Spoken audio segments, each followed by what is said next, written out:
Hoy vamos a continuar con el libro de Levítico y vamos a estar leyendo hoy en el capítulo 17 del libro, perdón, 16, capítulo 16 del libro de Levítico.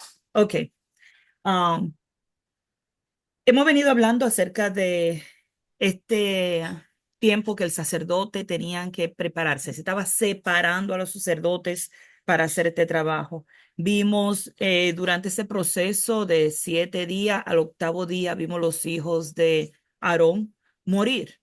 Y luego viene este capítulo, ¿ok?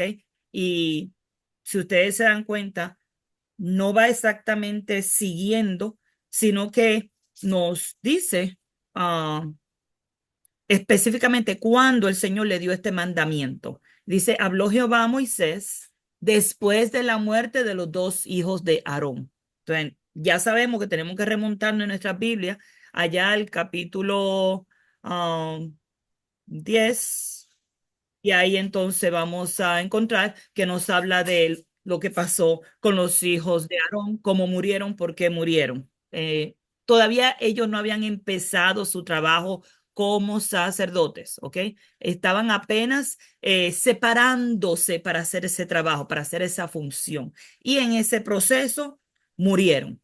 Entonces, cuando ellos dos mueren, el Señor le da unas instrucciones a Aarón para que se asegure de que cuando ellos vengan a hacer la expiación, lo hagan de la forma correcta. Antes de empezar a leer, voy a aclarar que por ahí hay un cuento extraño, que no hay registros históricos ni registro bíblico de que los sacerdotes tenían una soga cuando entraban al lugar santísimo. La Biblia no dice nada de eso y vamos a leer hoy lo que la Biblia dice al respecto. ¿Ok? ¿Usted habrá escuchado eso antes? Yo he escuchado eso antes y digo, son cuentos, son leyendas, no es real y es hasta imposible que se pueda hacer. ¿Ok? Y la razón que le hablo de que es imposible es porque cuando usted ve la forma en que está diseñado el templo o el tabernáculo, es imposible que una persona la tenga que agarrar por una soga y que la alen, porque hay unas instrucciones muy específicas que la vamos a estar estudiando en el día de hoy, ¿ok? Así que si usted ha escuchado eso antes, haga nota entonces de lo que dice la Biblia, porque muchas veces escuchamos algo y es solamente lo que alguien dice y no es lo que la palabra de Dios dice.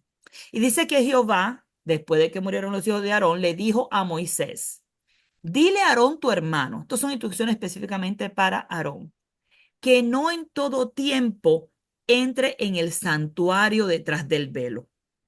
Ahí en el santuario él no podía entrar todo el tiempo. Y aquí este capítulo explica, solamente puede entrar una vez al año. ¿Ok? Ya mismo lo vamos a ver. Que no entre en todo tiempo al lugar detrás del velo, que es lo que nosotros llamamos el lugar santísimo.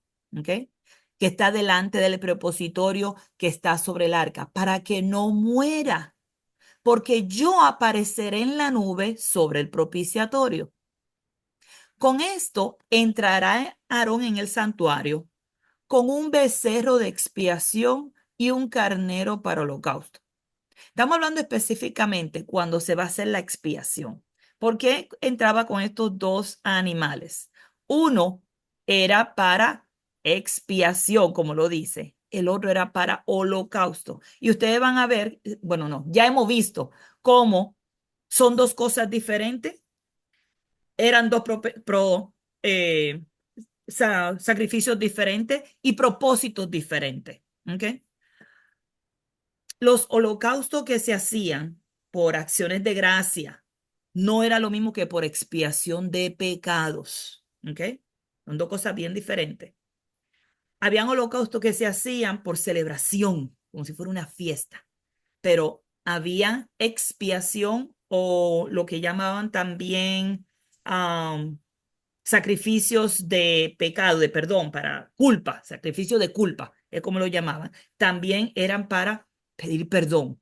Pero estos dos específicamente, uno es para pedir perdón y el otro es para agradecimiento. Entonces en el verso 4 dice que se vestirá ese día, el día que él fuera a hacer la expiación, tenía que vestirse con la túnica santa de lino. O sea, no puede usar la misma ropa que usaba todos los días. Era una ropa especial. Y esa ropa era hecha de lino. Y sobre su cuerpo va a tener calzoncillos de lino. Y se ceñirá el cinto de lino. Y con la mitra de lino se cubrirá. Son las vestiduras santas, ¿ok? Eran esas vestiduras especiales, santas, que decir que eran apartadas para este propósito. No podía usarlo en ningún otro momento. Y con ella se ha de vestir después de lavar su cuerpo con agua. Es decir, el día de la expiación, él tiene que lavarse, luego entrar y cambiarse con esta ropa especial de lino que era solamente para usarla este día. Y de la congregación de los hijos de Israel va a tomar 2 machos cabríos para la expiación, 2 machos, pero al lugar santísimo solo va a entrar uno, ya se lo dijo, 2 machos cabríos para la expiación y un carnero para el holocausto. Esos 2 machos cabríos, uno es el que se deja vivo y el otro es el que se sacrifica para el perdón de los pecados. Ya mismo lo vamos a ver también. Entonces, dice que va a coger estos 2 machos cabríos y un carnero para holocausto. Los holocaustos son los ofrendas de paz, ofrendas de agradecimiento, ofrendas voluntarias. Todo eso se le llamaban simplemente holocausto. Y dice que el 16:6, y hará traer Aarón el becerro de la expiación que es suyo y hará la reconciliación por sí y por su casa. Ese día él tenía primero, antes que ofrecer por el pueblo, tenía que ofrecer por él mismo. Eso era su responsabilidad, por su casa, él, su casa, sus hijos. Él tenía que ofrecer ese sacrificio. Y cuando leí esto, me vino a la mente um, Job, que Job dice que él hacía sacrificios por sus hijos, por si acaso alguno de ellos pecaba. Y él ofrecía esos holocaustos, esos sacrificios a Dios, pensando en sus hijos. Eso lo pueden leer en el libro de Job, capítulo 1. Hoy día nosotros no hacemos sacrificios de ir a matar una vaca, una oveja, ni nada de eso. Pero hay otros sacrificios que nosotros debemos hacer por nuestros hijos, y es la oración, ¿verdad? Sé que la oración no debe ser como un sacrificio, pero debe ser ese tiempo en que nosotros sacamos para orar por nuestros hijos. Porque ya que nosotros no vamos a ofrecer sacrificio por sus pecados, por lo menos podemos ir en oración al Padre por ellos. Ahora, cuando dice que no entre todo el tiempo, le dice no entre todo el tiempo. Y yo me puse a pensar, pero yo digo, wow, Padre, nosotros podemos entrar todo el tiempo al templo, todo el tiempo a ese lugar santísimo. El templo somos nosotros, ¿ok? El Espíritu Santo de Dios mora en nosotros y nos convierte en el templo. Y resulta que en cualquier momento podemos ir al Padre y podemos ir a ese lugar santísimo en oración. Cada vez que nosotros vamos en oración, hermana, nosotros vamos a ese lugar santísimo, que es el cielo. Y entramos, tenemos una entrada directa al cielo por medio de Cristo. No por nosotros, no por nuestras bondades, nada que ver, pero por el sacrificio que hizo Jesús en la cruz, Él no abrió esa entrada. Y nosotros podemos entrar confiadamente. Yo me puse a pensar, wow, Aarón no podía entrar confiadamente. Él tenía primero que entrar a ofrecer sacrificios antes de entrar al lugar santísimo. Tenía que entrar ya pidiendo perdón. Y me puse a pensar, wow, nosotros también deberíamos entrar de esa forma ante el Padre. Venir humillados, pidiendo perdón, para que Él nos escuche, para que haya una pureza en nosotros antes de entrar a ese lugar santo. Sin embargo, nosotros no entendemos esas cosas. Y a veces vamos en oración sin ni siquiera pedir perdón al Señor por nuestros pecados, creyendo que nosotros merecemos estar ante la presencia de Dios, creyendo que tenemos esa libertad delante del Padre de ir no, pues Jesús ya murió en la cruz, ¿qué importa? Entro aquí al lugar santísimo y a Él que me escuche. Y después le damos una lista, de todas las cosas que queremos, y le hacemos una listita como si fuera de mercado, dicen por ahí, y esperando que Él resuelva todas nuestras cosas. Ay, tengamos cuidado de que no tomemos la oración tan a la ligera. tengamos cuidado de que reconozcamos que estamos entrando al trono de la gloria, a ese lugar santísimo, al cielo mismo.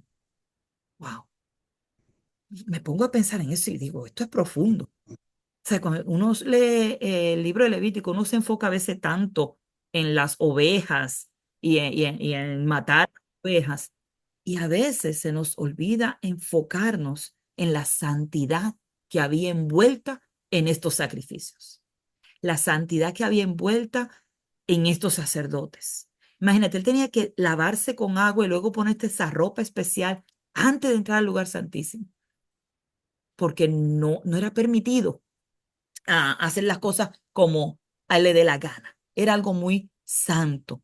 Entonces dice que después iba a tomar los dos machos cabríos y los presentará delante de Jehová a la puerta del tabernáculo de reunión. Y echará suertes Aarón sobre los dos machos cabríos, una suerte por Jehová y otra suerte por Asael. Cuando leemos esto de Asael, uno piensa que es el nombre de alguien, pero nos van a explicar aquí, según vayamos leyendo, nos van a explicar que es Azazel, no Asael, Azazel, ¿ok? Dice, y hará traer a Aarón el macho cabrío sobre el cual cayere la suerte por Jehová y lo ofrecerá en expiación. Es el que va a morir, ¿ok? El que ofrece en expiación, el que va a morir. Mas el macho cabrío el cual cayere la suerte de Azazel, lo presentará vivo. En otras versiones le llaman el chivo expiatorio, ¿ok?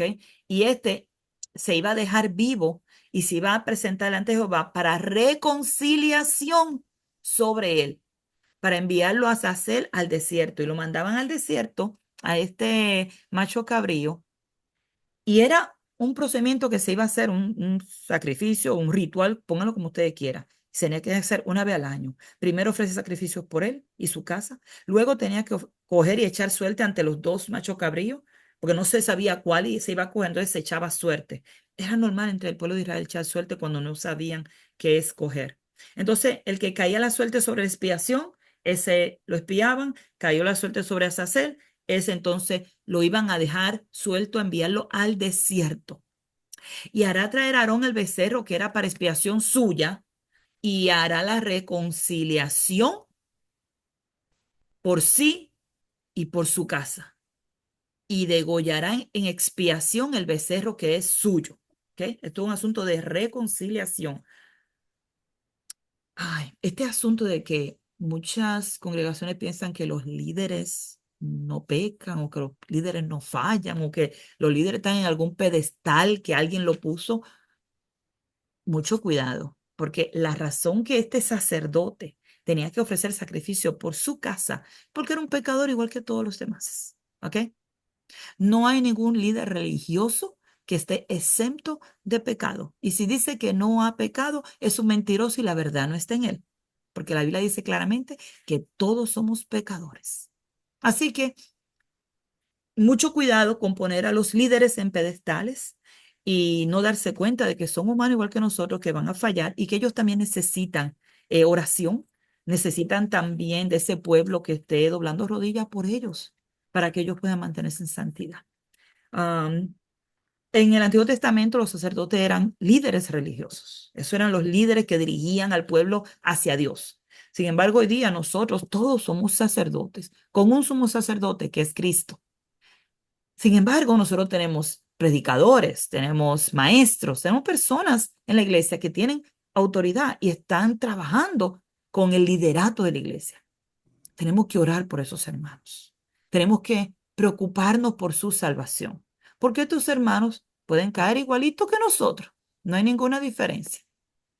Y vemos aquí a Dios dándole a Aarón estas instrucciones para que no muera cuando venga al lugar santo, o sea, para que él se mantenga en santidad y que cuando venga a hacer este ritual lo haga a cabalidad. Dice que después tomará un incenciario lleno de brasas de fuego del altar de delante de Jehová y sus puños llenos del perfume aromático molido y lo llevará detrás del velo. Oigan, oigan, él tenía que coger un incenciario y con el perfume aromático, que eso es el incienso, llevarlo en su mano e ir detrás de esa cortina y pasar a ese lugar santísimo y va a poner el perfume sobre el fuego delante de Jehová. Y la nube del perfume cubrirá el propiciatorio. Esa nube ahí, ahí es que va a estar la presencia de Dios. Ahí es donde él dice que él iba a llegar. ¿Ok? Cuando se hace ese humo, el incenciario, y se echa toda esa especie y hace ese humo, ahí en esa nube que se forma, es que iba a estar la presencia de Dios. Él dice que él se iba a llegar ahí, a esa nube. Y dice que va a ponerlo sobre el propiciatorio que está sobre el testimonio y que debe hacerlo de esta forma para que no muera. Tomará luego la sangre del becerro y la rociará con su dedo hacia el propiciatorio, al lado oriental. Hacia el propiciatorio esparcirá con su dedo 7 veces de aquella sangre. Yo no sé si usted alguna vez ha visto películas o muñequitos o lo que sea ah, que tiene que ver con el tabernáculo o con el templo y cómo todo se ve siempre precioso, limpiecito, impecable. Miren, eso era un reguero de sangre. ¿Sabes lo que tú coger y rociar sangre en el propiciatorio? Rociar sangre en las cortinas, en el velo, había que rociar sangre. Había que rociarle sangre hasta al pueblo. Había que rociarle sangre a la vestidura, había que romperle sangre por todos lados. Y a veces uno ve qué película, una serie, algo, y todo se ve tan inmaculadamente, ¿no? Tú no ves nada, ni una manchita. Sin embargo, aquí dice que estaba rociándole sangre. Cuando estábamos viendo el capítulo 15 que hablaba el 15 no, el 14 que hablaba de la lepra, y decía que cuando el hombre se limpiaba de la lepra, iba y se bañaba y se presentaba, luego tenían que rociarlo con sangre para que estuviera limpio. Esto tiene connotaciones espirituales. Acuérdense que lo que pasaba en el Antiguo Testamento era sombra de lo que había de venir. Esa sangre derramada para poder limpiar, para poder purificar, es representando a Cristo, no es representando otra cosa. Esos corderos que estaban ahí siendo muertos para expiación, es representando a Cristo. Eh, Es trayéndonos una fotografía de lo que había de venir. Literalmente contándonos la historia como si fuera con una parábola, literalmente. Entonces, cuando vemos este rociamiento de sangre, tenemos que ver a Cristo derramando su sangre para que haya una limpieza, una pureza, una santificación, una reconciliación, porque por medio de su sangre somos reconciliados con Dios. Entonces, dice que después va a degollar al macho cabrío en expiación por el pecado del pueblo. El primero era por él y su familia, ahora el segundo es por el pecado del pueblo. Y llevará la sangre detrás del velo en la parte adentro. Yo, oh, wow, yo pensaba, oigan bien, yo pensaba que en la parte adentro de donde estaba el arca, donde estaba el propiciatorio, donde estaba el chequina, donde estaba la presencia de Dios, no se tiraba sangre. Oiga, yo no sé por qué yo pensaba eso. Yo sé por qué. Porque leo como el papagayo. Y estamos aprendiendo a dejar de leer como el papagayo y empezar a leer con el entendimiento. Entonces, esa sangre se iba a llevar detrás, donde estaba el propiciatorio, en la parte adentro, en ese lugar santísimo. Y hará de la sangre como hizo con la sangre del becerro, y la va a esparcir sobre el propiciatorio y delante del propiciatorio. Wow. No sé si ustedes se recuerdan lo que es el propiciatorio. Ya nosotros lo estudiamos, pero para el beneficio de los que no han estado antes. El arca tenía una tapa. Esa tapa tenía dos ángeles, querubines. Los querubines tocan sus alas y ese espacio del medio es lo que se llama el propiciatorio. Ese lugar ahí es donde se iba a llegar la presencia de Dios. Los dos querubines, las alas que se unen y en la parte del medio lo que se llama el propiciatorio. ¿ok? Y ahí él tenía que poner sangre y frente al propiciatorio también tenía que poner sangre. Esto es la tapa que está encima del arca del pacto, ¿ok? Está bien. Se está Perfecto, grabando la Zoraidita, reunión, así que bienvenida. Entonces, dice que ningún hombre, aquí viene la primera razón por la que es imposible que alguien amarrara a este sumo sacerdote cuando entrara al lugar santísimo. Era imposible porque mira lo que dice el verso 17. Ningún hombre estará en el tabernáculo de reunión cuando él entre a hacer la expiación en el santuario. Espérate, ¿cómo fue? ¿Cómo fue? Ningún hombre podrá estar en el tabernáculo de reunión. En ningún sitio, no puede haber ningún hombre ahí. Hay personas que dicen, no, que supuestamente cuando él entraba al lugar santísimo, los otros se quedaban afuera en el lugar santo y lo podían alar. Eso es una mentira. Nadie ala a nadie. Nadie ala a nadie. Cuando los hijos de Aarón murieron, mandaron Dios mandó a los hermanos a sacarlo y más nadie murió. Porque el problema no era que estaban ahí, el problema fue lo que ofrecieron a Dios. ¿Ves? Por eso fue que murieron, porque trajeron un um, incienso que Dios no le había mandado a traer. Así de sencillo. Trajeron una ofrenda que Dios no le pidió. Así que ah, mucho cuidado de creer estos cuentos que hay por ahí. La Biblia dice claramente ningún hombre iba a estar en el tabernáculo de reunión cuando él entre a hacer la expiación en el santuario. Hasta que él salga y haya hecho la expiación por sí, por su casa y por toda la congregación de Israel. Ningún hombre puede estar en el tabernáculo. Entonces yo en mi libreta, yo hice un dibujito del tabernáculo. Entonces yo lo que voy a hacer, que voy a hacer un dibujito del tabernáculo para ustedes también. Y de esa forma, vamos a ver, vamos a buscar aquí para hacer un dibujito. Y de esa forma se nos va a hacer más fácil entender. Ok, aquí tenemos, ok, ¿pueden verlo? ¿Pueden ver mi pantalla? Ok, entonces, vamos a tener aquí un cuadrito que va a ser nuestro tabernáculo. Afuera, el tabernáculo tenía lo que era el patio y tenía todo esto alrededor. Estas son las cortinas, ¿ok? Aquí está la puerta de entrada al tabernáculo. Dentro del tabernáculo, estoy buscando mi dibujito. Tenemos aquí las cortinas que cubría lo que era y separaba, ¿verdad? Cubría y separaba lo que es el lugar santísimo. Vamos a ponerle aquí santísimo para que no nos confundamos. Y ahí estaba el propiciatorio, santísimo, ¿ok? Y de este lado es lo que se llama el lugar santo. Y aquí estaban los panes, aquí estaba el candelabro, aquí estaba el incenciario, aquí estaban todos los utensilios, que todo eso estaba aquí en el lugar santo. En el lugar santísimo teníamos el arca, que es donde está el propiciatorio, que es donde estaba el chequina de Dios, exactamente ahí en el medio de los dos querubines. ¿Ok? Entonces, afuera, en esta parte aquí afuera, tenemos la fuente donde se tenían que lavar.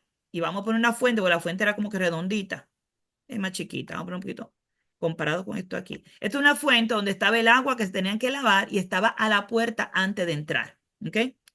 Aquí estaban las mesas donde, vamos a poner unas mesitas por aquí. Esta mesita es donde se ponían los cuchillos y todas las cosas que se usaban para el sacrificio. Y tenían otra mesita por aquí también. Vamos a poner otra por aquí. ¿Ok? Esa mesa me salió muy grande. No, ahí. Ok. Vamos a ver ahí. Así. Ok, necesitamos otra mesita. Vamos a poner otra mesita por aquí.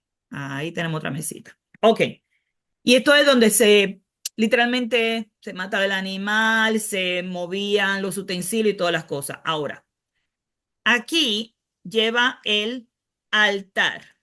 el altar va aquí, que es, yo le digo el grill, ¿verdad? Parece como un grill, porque es de metal y tenía las rejas y ahí es donde se quema el animal.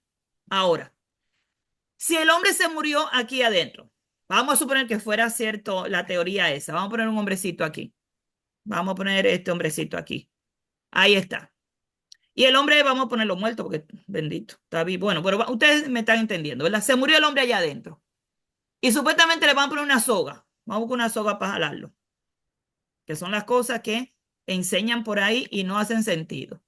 Si yo cojo una soga aquí para jalar a este hombre, ¿cómo rayo yo lo voy a sacar hasta aquí afuera? Porque nadie puede estar ahí adentro.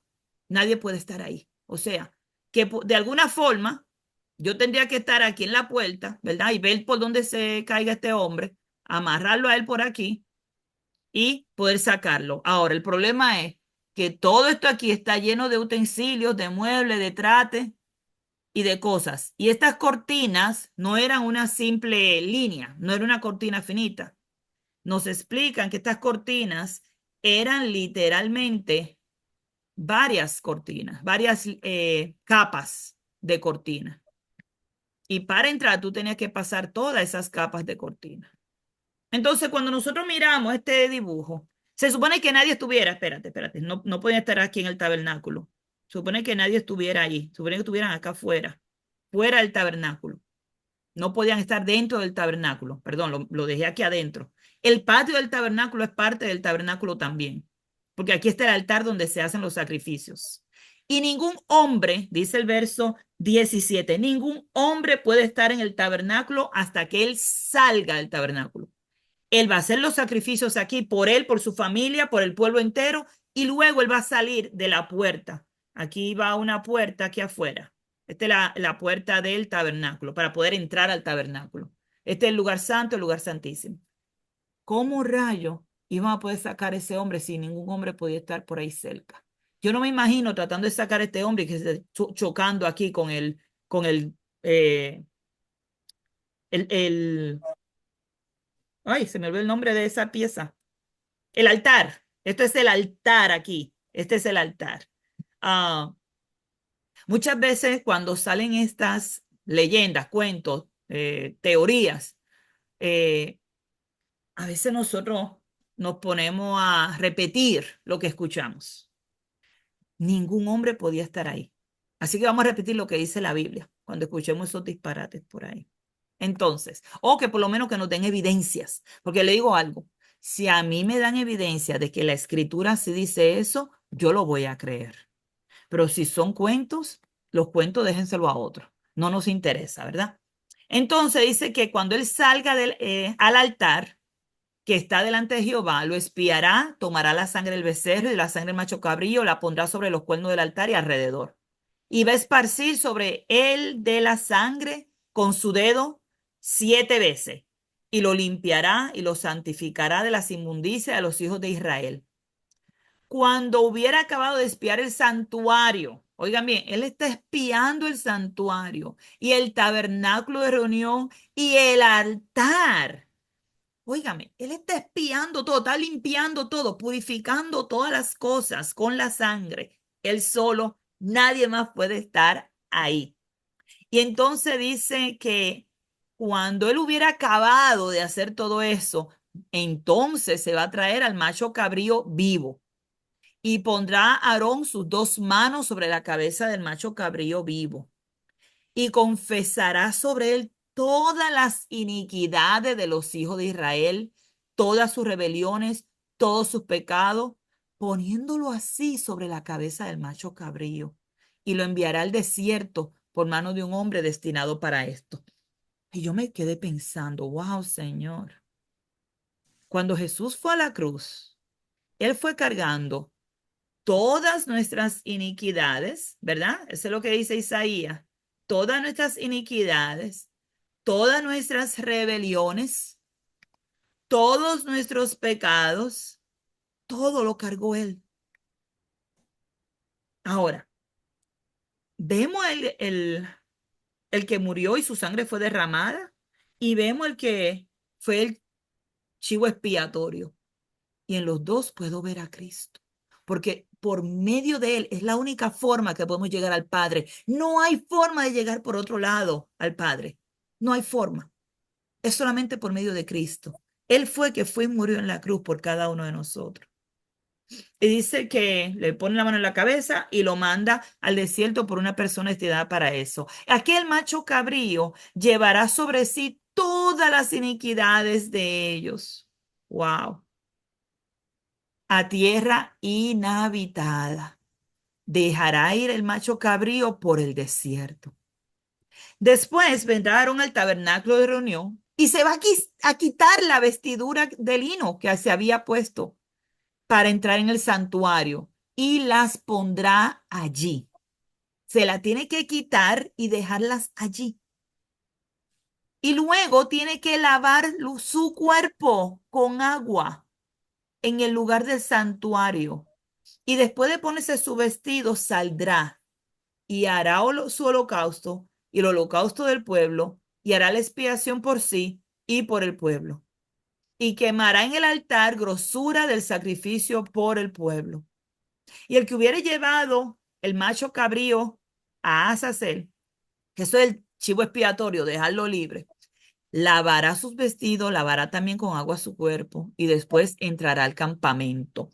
Interesante ver a Cristo simbolizado también en este macho cabrío de expiatorio, chivo expiatorio, donde lo sacaron fuera del pueblo, sacaron fuera del templo, fuera de Jerusalén, a las afueras de la ciudad. Allá lo sacaron para poder limpiarnos a nosotros. Lo sacaron fuera del campamento.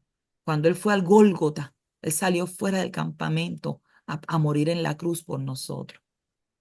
Y dice que sacarán fuera del campamento el becerro, el macho cabrío inmolado por el pecado. Oigan bien, en este día de la expiación se iba a hacer diferente. Estos animales que se habían usado para el sacrificio, que se roció la sangre de ellos, ahora sus cuerpos físicos había que sacarlo fuera del campamento. Su sangre fue llevada al santuario para hacer la expiación. Oye, la sangre de Cristo entró al cielo para limpiar el cielo mismo, hermana. La sangre de Cristo entró a ese lugar santísimo para ir a limpiar el cielo mismo, ir a limpiar ese lugar santísimo. Pero su cuerpo fue sacado fuera del campamento. Allí en el Gólgota fue su cuerpo. Y dice que allí quemarán el fuego su piel, su carne y su estiércol. El que los quemare tiene que lavar sus vestidos, lavará también su cuerpo con agua y después podrá entrar en el campamento. Y esto tendréis por estatuto perpetuo. El mes, oigan bien, aquí viene la explicación de que esto es una vez al año solamente, se va a hacer en el mes séptimo, lo tienen que hacer por siempre. Estatuto perpetuo era un mandamiento que tenían que hacer por siempre. Tristemente, desde el año 70, que el templo fue completamente destruido, 70 después de Cristo, que el templo fue completamente destruido, el pueblo de Israel no ha podido volver a llevar este mandamiento. No han podido, no han podido volver. Se han quedado vagando a través del mundo por diferentes sitios, pero no han podido cumplir con este mandamiento. Por eso es que es difícil que hoy día un judío pueda guardar la ley y creer que se puede salvar por la ley. Pues es imposible guardarla cuando no tienes un templo para seguir unos rituales que Dios había mandado a Israel. Entonces dice que lo van a hacer el séptimo día, en el mes séptimo, perdón, los 10 días, el décimo día del mes, en el mes séptimo. Y claro, podemos decir nosotros, pues en julio, el día 10. No, no, no. Ellos no usan nuestro calendario. Recuerden, ellos usan calendario judío. Ya lo hemos enseñado aquí en la clase. Y en ese mes séptimo, en el día 10, es que ellos iban a afligir sus almas, no iban a hacer ninguna obra, era como si fuera un día santo, un día como si fuera el día de reposo, pero iban a ir un poco más allá, ¿ok? Porque todos ellos tenían que afligir sus almas, venir con corazones humillados, con tristeza. Ahora, yo leo esto y me pongo a pensar yo, ok, yo voy a coger un día para ir a afligir mi alma, ponerme triste por mi pecado. No debería yo estar triste por mi pecado todos los días. Que yo no permita que el pecado se enseñoree de mí, ¿verdad? Sino que cada día yo venga al Señor con mi alma afligida, con un corazón arrepentido, con un corazón humillado y pedir perdón por mis pecados. ¿Ok? Y dice que ese día no iban a hacer ninguna obra y no solamente ellos, sino también el extranjero que moraba entre ellos, porque ese día se hará expiación por vosotros y seréis limpios de todos vuestros pecados delante de Jehová. Hermano, usted sabe qué cosa más hermosa. Usted llegará a un punto en su vida donde usted diga, yo soy limpio de todos mis pecados delante de Dios. Y saben ustedes qué versículo viene inmediatamente a mi corazón. Primera de Juan 1:9. Es que llega así, hermana, así me llega. ¡Wow! ¡Qué hermoso! Primero de Juan 1:9. Me dice claramente que si yo confieso mis pecados, Él es fiel y justo para perdonar mis pecados y limpiarme de toda maldad. Oye, lo mismo que pasaba el día de la expiación, yo puedo venir con mi corazón humillado y confesar al Señor mis pecados. Y Él que es fiel, Él que es justo, me perdona mis pecados y me limpia de toda maldad. El pueblo de Israel tenía que esperar a ese día de la expiación para poder tener esa sensación de pureza, de limpieza, de perdón, de reconciliación con el Señor. Porque mientras estamos en pecado, somos enemigos del Señor. Ese día iba a ser un día de reposo para ellos. Y iban a afligir su alma. Y esto era un estatuto perpetuo. Harán la expiación el sacerdote que fuera ungido.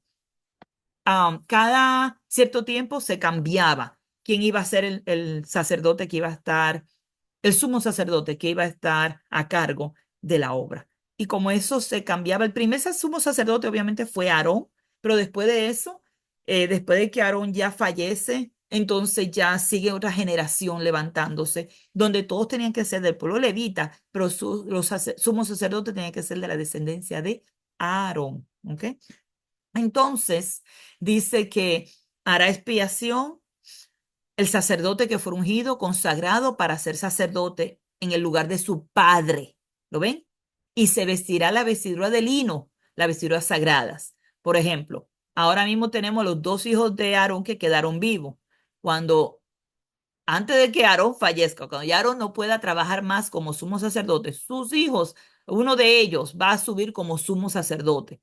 Y la descendencia de ellos son quienes van a continuar el sumo sacerdocio, porque solamente el sumo sacerdote podía hacer este trabajo. Por eso él se le dice a Aarón, no se le dice a los hijos de Aarón que hagan esto. Oigan bien, para que entendamos la diferencia. Los hijos de Aarón eran sacerdotes, pero Aarón vino a ser sumo sacerdote. Ahora nosotros tenemos un sumo sacerdote que es Cristo. Y nosotros todos venimos a ser sacerdotes y podemos venir ante el trono con el Padre porque Cristo nos abrió ese camino. Dice que hará la expiación el sacerdote que fuera ungido.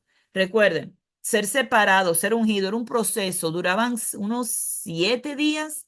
Al octavo día empezaban a hacer los sacrificios, pero durante 7 días estos hombres estaban todos los días ofreciendo sacrificios en el tabernáculo y no podían salir de ahí, comían ahí, hacían todo ahí en el tabernáculo por 7 días. Una cosa increíble para que tuvieran un tiempo de purificación. Y ellos eran ungidos con aceite, en el punto que eran literalmente bañados en aceite. No dije que una gotita, no, no. Era un derrame de aceite en su cuerpo, que dice que al octavo día todavía estaba el aceite goteando de su cuerpo.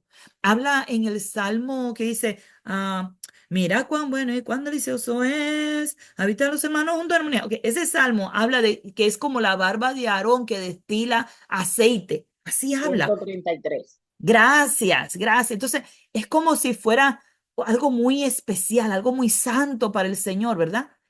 Y dice que es como ese aceite que se destila. Y habla de eso como si fuera una cosa santa, sagrada, porque ha sido apartado para ese ministerio. A veces nosotros menospreciamos a nuestros líderes, a personas que están apartadas para un ministerio o que están haciendo el ministerio aunque no fueron apartados. Miren, cuidado de no menospreciar a los siervos del Señor, porque yo creo que no hay cosa más terrible para el Señor que tú no honres a esos siervos que están trabajando y no por el sueldo, sino por amor a la obra. Entonces, ese día, ese sacerdote debe vestirse esa vestidura de lino, esa vestidura que son sagradas, y hará la expiación por el santuario santo y el tabernáculo de reunión, también hará expiación por el altar, por los sacerdotes y por todo el pueblo de la congregación. Y esto tendré como estatuto perpetuo para hacer expiación una vez al año por todos los pecados de Israel, y Moisés lo hizo como Jehová lo mandó. Wow, qué hermoso. Así como Moisés lo hizo como Jehová lo mandó, así también Jesús lo hizo como Dios lo mandó. Y fue sacrificio propicio para nosotros. Oremos, hermana. Amantísimo Padre Celestial, alabado sea tu nombre. Gracias, Señor, por tu palabra. Gracias, Señor, porque podemos ver a Cristo reflejado en la santidad de esta expiación. Expiación, Señor, que Él hizo una sola vez y para siempre, como nos dice el libro de Hebreos, que ya Él no tiene que volver a hacer más sacrificio porque hizo un sacrificio perfecto, su propio cuerpo. Que Él limpió ese lugar santísimo con su propia sangre, Señor, y sacó todo lo inmundo de allí para que nosotros podamos tener entrada, que Él rompió ese velo, Padre, ese velo que hacía separación, Él lo rompió, Padre Santo, y nos dio esa entrada directa a cada una de nosotros, para que podamos venir ante ti, Señor, confiadamente, confiadamente podemos venir al trono de la gloria. Gracias, Padre. Te amamos, te alabamos, te adoramos y oramos a ti en el nombre de Jesucristo, tu Hijo amado, que vive y reina por los siglos de los siglos. Amén, amén y amén.